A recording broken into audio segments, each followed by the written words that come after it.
I'm going to talk about chapter 2 of the book. I'm going to just give like a quick brief overview of the chapter and some of the highlights, some things to note. Hopefully, give a little bit of information that you can use. Basically, this one's on the idea of mass communication, kind of setting up the theory is of convergence and how mass communication is being reshaped in recent years. So one of the things the book notes is that, mass communication has been around since probably the early 1800s, like 1830, probably in its most common, as it says, form, in that, that's when the penny press started, the mass production of newspapers, the kind of consumer communication in the sense that everybody, your average person on the street, working class person would have access to some sort of mass communication. Before that, books and other things would have been a little bit more of the product of those who have money. But since the 1830s, when the penny press came around, the model for communication was built upon either inexpensive entertainment, people, subscriptions paying for it, which exists today with Netflix and Amazon and other, streaming services, HBO Max, etc. But it also is dependent upon advertising. And so those are all things that have been around. And for the most part, those have remained somewhat unchanged for almost 200 years now, that some form of mass communication in that form has existed. Now, in the last 20, 30 years, we've seen some major changes. I mean, the penny press was obviously the kind of advent of widespread, consumer-driven, average person consuming of newsprint for newspapers, and those newspapers are slowly dying. There's not too many papers, that are what they were even 20 years ago, 30 years ago. The number of circulation newspapers has decreased significantly. Many only publish a few days a week. A lot of weeklies have gone out of business, etc. And so what happens is we are seeing some major disruption in it, but we also are seeing that the mass communication system is still there. It still exists. In recent years, I mean, just sort of, give a little bit of an idea. 15 or 20 years ago, around the time most of you were born, probably most of your parents, and some of you maybe are a little bit older than that, maybe remember this, maybe we're teenagers or whatever, but 15 or 20 years ago, about 61% of television would have been watched on networks, NBC, ABC, CBS. Those would have been your three major networks. Along would have come, the Fox and, CW and things like that came along around that time. And there were some changes in the ability to have ownership and things that allowed those kind of to prosper, the fact that they could be their own creators, their own media, things like that. But those came along probably 15 or 20 years ago. Was basically everybody watched that. And then you get Netflix and the ability to stream, and that's really only been within 10 years that people have been streaming videos with any regularity. It's only been within really 5 or 10 years that has existed as a model where you can get your entertainment on demand when you want it, where you want it, and that kind of thing.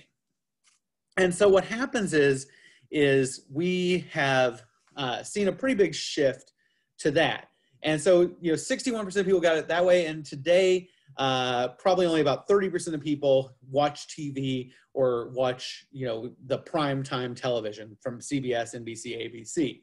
And now they get 70% of television consumerism or consumption of television is in fact through the streaming service and other things. Now, some will say, oh, that's really bad. But the other side of the coin is Americans, by and large, the average family has their television set on about almost 9 hours a day.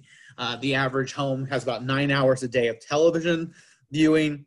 If you take other media in the household, it's well over that. So, I mean, the majority of the time people are at home and in their houses during the day, they do have, and awake, they do have a television on. And so that, even though it may be streaming now, or it may be a cable channel or something else, those stations do continue to exist. Now, some of what has happened in the last few years is we have seen, as far as major shifts, is we've seen a move towards conglomeration. There are currently 5 major media companies. These media companies own a lot of different things. They're AT&T. They own not only the production of things and other things, they also provide they also own the infrastructure to bring the entertainment into our homes, the internet, things like that. Comcast does it, but Comcast also owns a lot of billboards, a lot of other things. And so these are also, it's not just that they own a lot of one thing, they own a lot of across the board in the mass communication spectrum. They own radio stations, internet, they own TV stations, they own all kinds of things. Disney obviously is one of the really big ones, Viacom and CBS. Those are our 5 biggest owners, and they own billions and billions and billions of dollars. As a matter of fact, majority of probably most people will consume some of their product on a daily basis. And so, of course, when you centralize ownership, you always have questions about the fact that, you know, you have to go to these major corporations that stifles individual voices. The ability to enter the marketplace and to participate and to create content is largely ruled by a group of you know, wealthy, large corporations that may not be open to smaller productions and different voices and things of that nature.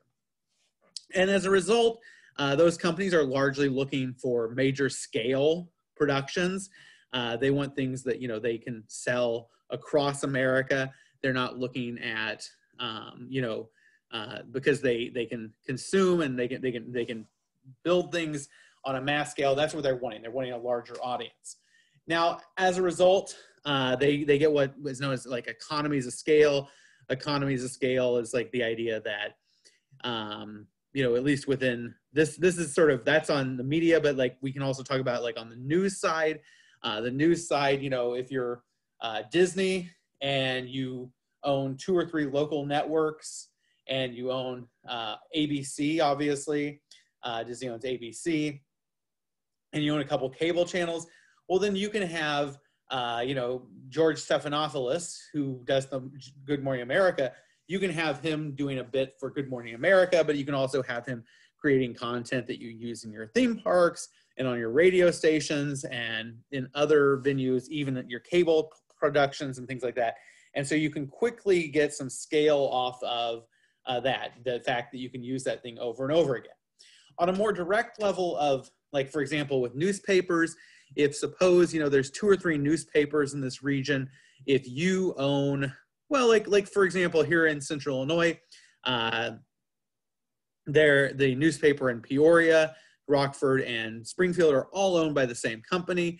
And no longer if a major event happens in Peoria that maybe would have interest in Springfield, you know, 30 years ago would have probably, well, maybe not 30 years ago because they owned, even back then it was owned by a family, the Copley family. But you know, suppose something happened in Rockford or somewhere else, or something happened here, they might have sent a reporter from Peoria down to cover it, or somebody from here to cover it, and that would have just, you know, something big happened in Lincoln, they would both maybe have had enough interest in that they would have sent reporters here. Well, today Lincoln's paper is owned by the same company, and so they just have somebody in Lincoln cover the event and then they hand it off. And so you no longer have 3 or 4 people covering the same story and 3 or 4 different people paying 3 or 4 different people to cover it. And so as a result, you have one person covering it for one company, and that saves money in the long run. And that creates what we call economies of scale. But it also allows for the fact that, like, Peoria prints the paper for Springfield. It also prints the papers for Champaign, Decatur, Bloomington, Mattoon, Springfield, Peoria, Galesburg. All these papers get printed on that same press. And so instead of having to own dozens of presses, they're able to own one. Presses are very expensive. As a matter of fact, when they built the press in Peoria, I was working there at the time, they cost $30 million to build the building and all the stuff to do the inserts, and that press runs very, very, very, very quickly. As a matter of fact, they can print every copy of the paper for Springfield in less than an hour, probably 45 minutes, and they can then reset up probably in 20 minutes and print every copy of the Bloomington paper another 45 minutes and then set up, and, you know, so about every hour they can have a paper printed. Well, if you had to even if you had a smaller press at $10 million, but you had to have 12 of them and you had to have a crew at each of those, you would be spending a lot more money. So that's the economies of scale. It allows for people to be able to print more papers, and they are able to do more.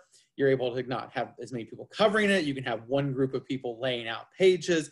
You can have one person doing the books for all of the papers. You can have one call center for people who are calling to cancel or to subscribe, things like that. And so those are all parts of the economies of scale. However, as a result, because of conglomeration, you also have the case that at certain times, little markets don't make sense, and they have created what they call news deserts. And news deserts are basically areas where there's really no media or anybody there to serve that specific area. There may not be a local radio station, there may not be a local newspaper, and so largely there is no media to cover that area. Is that bad? Well, there's some research that does show that that areas without a local media operation, without a local newspaper, that there's higher levels of government corruption and other things, and that's largely also reflected. One of the key ways they believe that is reflected is the fact that the people who loan money to municipalities, when they do bond ratings and they give out bonds, that areas that have a active media have lower bond rates, meaning you pay less interest on your loan. Meaning, most of you probably bought a car or at least know of that concept, or you've had a credit card. Essentially, with governments, if they want to build a bridge, they have to borrow the money. And so they go out and they say, how much? And, you go to one dealership for a car and they say, oh, I'll loan you the money at 2% interest. And you go somewhere else, they say, I'll loan you the money to buy the car at 10% interest. Obviously 10% is pretty bad. 2% is pretty good. But that's on a car. Now, if you're building a bridge, it may be like 2, 3%, 4 or 5%. But the areas that have an active media will pay 2, 3%, and the ones without it will pay 3, 4%. They'll pay an extra percentage point. I think it's 0.5% to 1%. Well, on a $50 million bridge, 1% is $500,000 a year. And so that's, take that out over the life of a 30-year loan. Of course, there's going to be less principal you're paying on it at the end. But you're talking about millions of dollars, and you do that every year. City of Springfield builds road after road, bridge after bridge, project after project, and you do that every year. You're talking about millions of extra dollars in taxes that get paid for interest. And part of why there is actually studies that show that does happen in areas without an active media. Why is that? Well, a lot of people believe that it's probably the result of the fact that, when there's an active media, they're reporting on the fact we're paying more, they're questioning things, the mayor has to be accountable, people see what's going on, and there's transparency. And so one of the problems with the conglomerations is as a result, you can't really compete. There's the economies of scale, and if you're an individual operation, you can't compete. There's some suggestion that, that certain level of regulation, certain level of things benefit larger corporations because they have the economy of scale that allows them to weather those things. And when you're a small ma pa, local radio station, local, local newspaper, you don't have that economy of scale. Some of the other issues, globalization. Globalization is basically the idea that, the reality is like, for example, Netflix or anything, internet, whatever. Somebody in YouTube, somebody in India can watch and upload something and we can watch it right here. Somebody in Japan, somebody in Asia, China, Europe, Africa, all these countries can quickly do it. Well, of course, from a production value,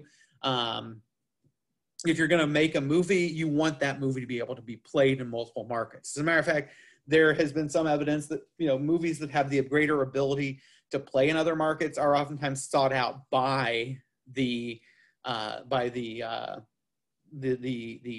major corporations, because if you can make a movie that can play in Europe and sell well, that works well. And so a lot of times the movies that work really well are movies without a lot of words. And so movies with a lot of explosions and action, they don't have a lot of talking, and so you don't have to dub it over into multiple languages, and that, of course, sells well. So globalization leads to you know, maybe a lot of the things that get greenlit are the things that get approved and move forward may not be the same quality or the same thing because they're worried about the ability to sell into multiple markets. There's a positive in that you can quickly consume things from other markets, but the negative is that, you know, they now are looking for things that will sell well, and those things may not always be things that are as in-depth, as thoughtful, or maybe, you know, they're things that may be culturally appeasable and not specific to your community, your area. You know,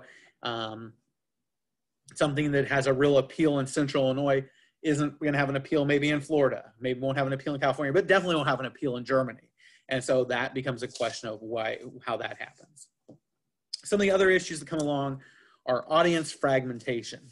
Audience fragmentation is the idea that used to be, like I said, 15, 20 years ago, 60% of people were watching CBS, NBC, ABC, right? Now, 70% of people are watching cable channels like HGTV, CNN, Fox News, Newsmax. You know, there's 7 or 8 different, you know, MSNBC, Newsmax, there's Breitbart, there's, you know, I mean, there's all these different options for news. There's, you know, television, there's HGTV, there's, you know, Turner Classic Movies, AMC, and then you have all these streaming services. You've got Netflix, Amazon, Hulu, Sling, Disney Plus, News, or HBO Max, Apple TV, and you can just go on and on and on. You have all these different options for that.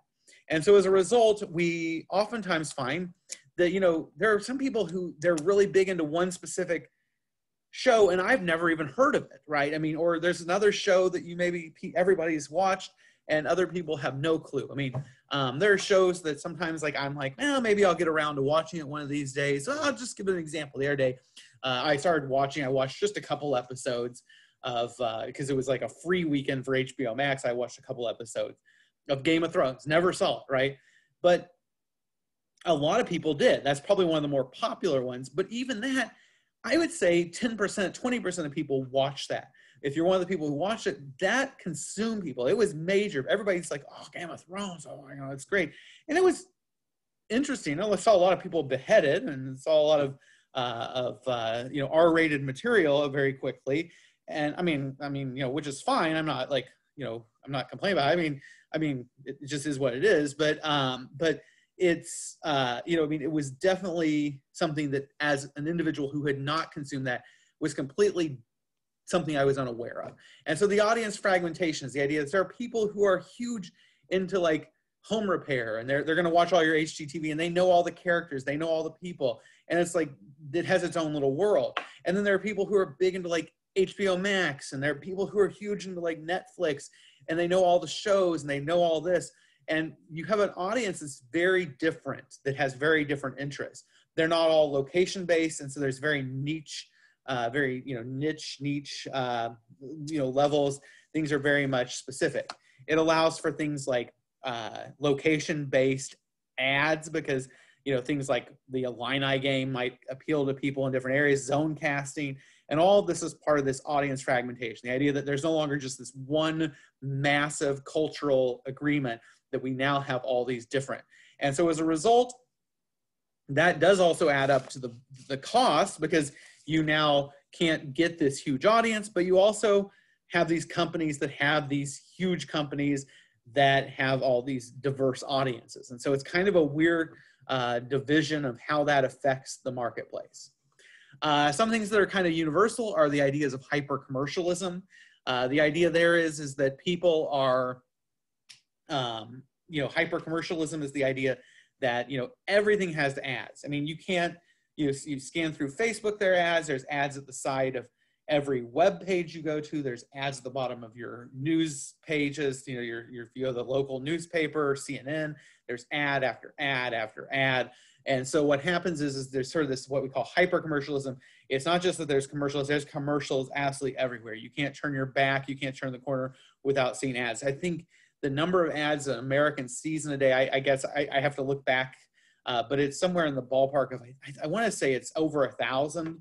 ads that the average person sees in a day, and that might be low. And matter of fact, I forget, maybe 2,000 or 3,000. And that seems about right. I mean, if you really begin to look at how much advertising you see, it is crazy. And then those commercials, even like those companies begin to produce their own content. You know, you can find even like within a show, like if I'm here and I lift this up, this is a 7-Up ad. Even if you see somebody lift up a 7-Up in network or Netflix show, Netflix has taken a cut for that appearing there. That is a commercial. So the idea of hyper commercialism is that everything has ads, everything is monetized, and we are kind of constantly brought into that focus. And the last issue, before I just sort of talk a little bit about this issue with commercialism, is the idea of convergence. And convergence is the idea that we no longer, like used to be, you had music and you had TV and you had film and you had radio and you had all these things, and everything was kind of its distinct little area. Well, now the case is if you're a newspaper, you probably have a web presence, and you probably are producing videos and photos and podcasts. And if you're a radio station, you have print versions of the story, written versions, and so you're not just broadcasting and speaking the story.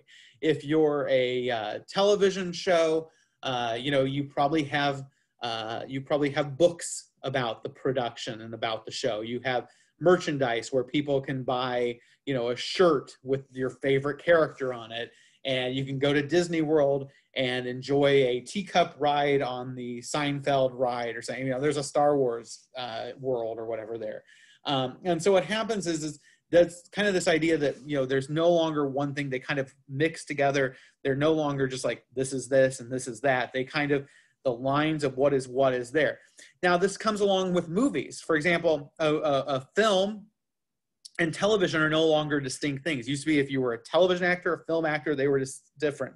Or even a commercial actor, those were different. Now you'll see movie stars who do a TV role and then do a commercial, and they're just actors now. They're no longer specific to their brand. And so what happens is we sometimes have what we call platform agnostic, which is the idea that, if I want, I can watch movies on this thing right here. I can look at photos. I can do recordings. I can listen to the radio.